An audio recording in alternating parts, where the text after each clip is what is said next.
front defense, they got the end. Going for long on 1st and 10. Gotta go hard, we gotta give all. No loss or excuses, cause we gotta win. They say they sleep, must not be a fan. Get at your mans and mess up your plans. Look at your stands and look at your hands. I do what I want and you do what you can. I do it for fans. Hello again, everybody. It is the coach. You're tuned in to Madden 19 on EA Sports. Coming up, we've got a good one on tap between the Dallas Cowboys and the Miami Dolphins. With that, let's get down to Hard Rock Stadium in Miami. Standing by for the call, here are Brandon Godden and Charles Davis. Thank you, Coach. From beautiful South Florida, there's a look at Hard Rock Stadium in Miami. The excitement brewing here in South Florida as a moment ago the Dolphins starters were introduced to this home crowd. They're fired up as well as they get set to match up with Dak Prescott and the Dallas Cowboys. Alongside Charles Davis, I'm Brandon Godden, and Charles kickoff moments away. Quickly, what are you watching in this one?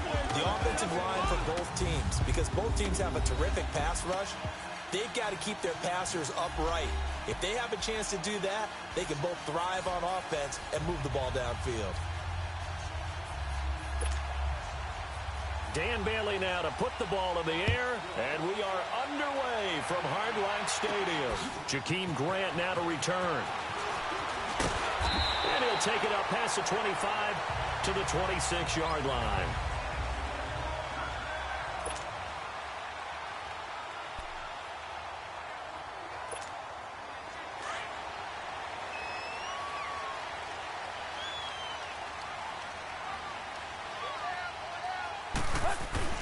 On 1st and 10, Tannehill.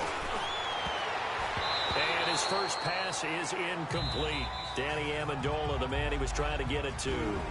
Now before this second down play, we'll get whistles and a timeout. They'll have 2 remaining as we step aside here in this first quarter.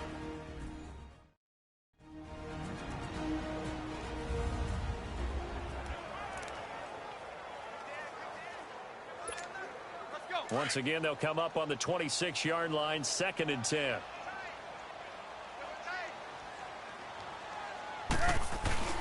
They'll fake it. Now Tannehill on the move to his left. That's caught by his big tight end, Mike Gesicki. And they're able to get this one across the 35. A Miami first down, that one going for a gain of 11. On any given pass play, you never know exactly where your exit points are going to be.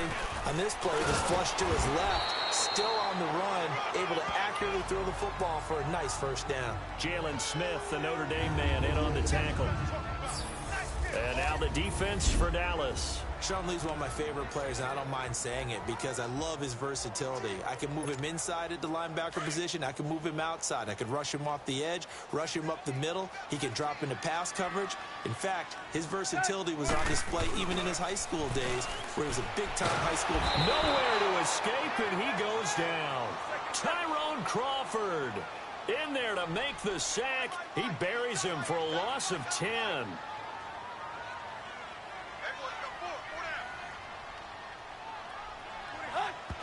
And now he spiked it on 3rd down.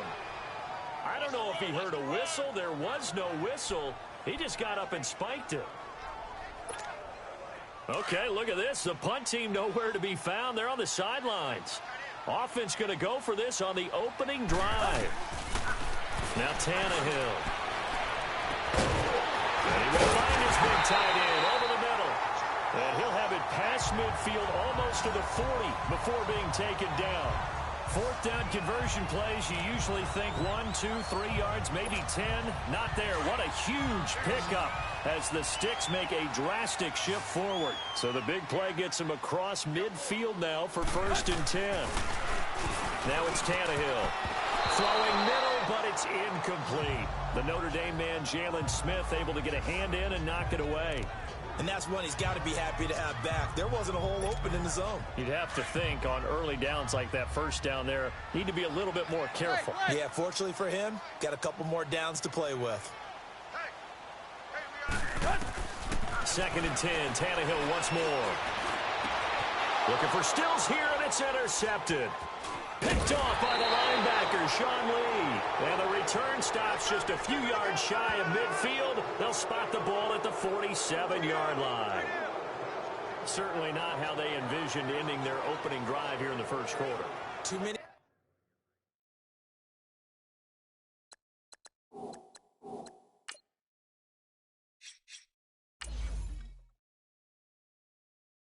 ones in this play. First quarter, first drive, first interception thrown. And that last one, that hurts. So Prescott and the Cowboys now with a 1st and 10 on their side of midfield at the 47. Now the first carry for Ezekiel Elliott. Showed the nice footwork and then hit and dropped shy of the 45. It's a 7-yard carry to set them up with a 2nd and 3. A nice run here early on. It doesn't take a great play caller to realize you want to establish a guy of his caliber with runs like this early because they'll pay dividends as the game progresses. On 2nd down, Elliott. And he'll be brought down, it looks like right at the 40. It's a 7-yard gain there, and it's good enough to move the chains. Boy, he does it at a high level, doesn't he? Because when I watch him, I think of his vision. Straight ahead, peripheral. Also has that sense of where holes are going to be before they actually open. I think that helps set him apart from many of the other backs in the league. He finds his target, Terrence Williams. And he's taken down inside the 30. It's a 10-yard pickup, and it moves the chains.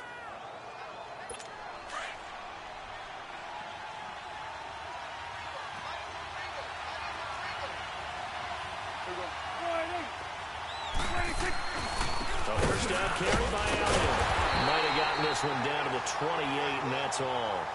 Just a yard on the first down carry, so it's 2nd and 9.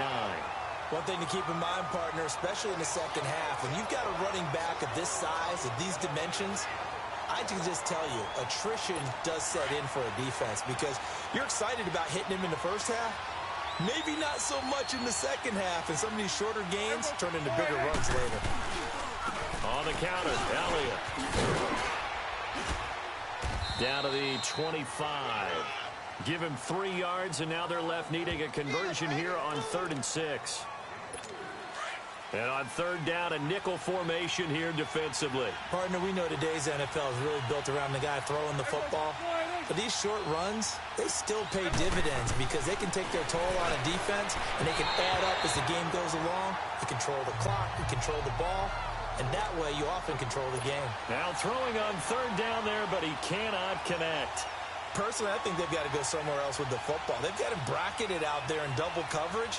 Makes it hard to fit it in time after time. It would have had to have been an absolutely perfect pass and not good enough. So that's a 7-play drive that ultimately stalls out there at the end. And things were a little leaky in the beginning on that drive, weren't they? But how about the front 7? As they got closer to the goal line, things stiffened a little bit, forced the field goal. And he'll take this across the 25, couple extra yards up to the 27-yard line. The Dolphins offense now heads back on the field. And there are parts of their last drive they'd like to emulate. And, of course, they'd like to forget the ending, the interception. But they did put together, Charles, a nice sustained drive to get him down the field. Yeah, and unfortunately for them, the only thing that matters is part 2, right? Because once they threw the interception and finished off the drive, that does them no good to go back and say, well, you know, we had a good one going. Finish things off. That's the only way you can get it done. On 2nd down, it's Drake. And he'll wind up losing yardage here back at the 21-yard line. They call that a loss of 6 yards. And it's 3rd down now. Good opening quarter for him. Remember, he had the sack earlier. Now a tackle for loss, another tackle for loss. He's really making it tough on the play call, though, isn't he? Because it's one thing to try and adjust.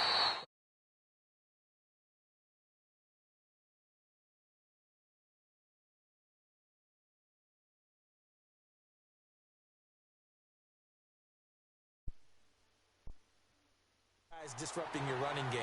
But when he's messing up your passing game as well, they may have to devote at least a... Back now with Charles Davis. I'm Brandon Gaudin. Second quarter begins with the Dolphins in possession of the football. They are, however, facing a 4th down. Hello? We'll see. Maybe a surprise pass or run. What will they do? We're about to find out. 4th down. And Amendola with a catch. They few inches, but still some anxious moments there, but they do convert on fourth. I know they got the first down, but Brandon, I still don't like the call. Sink or cheese.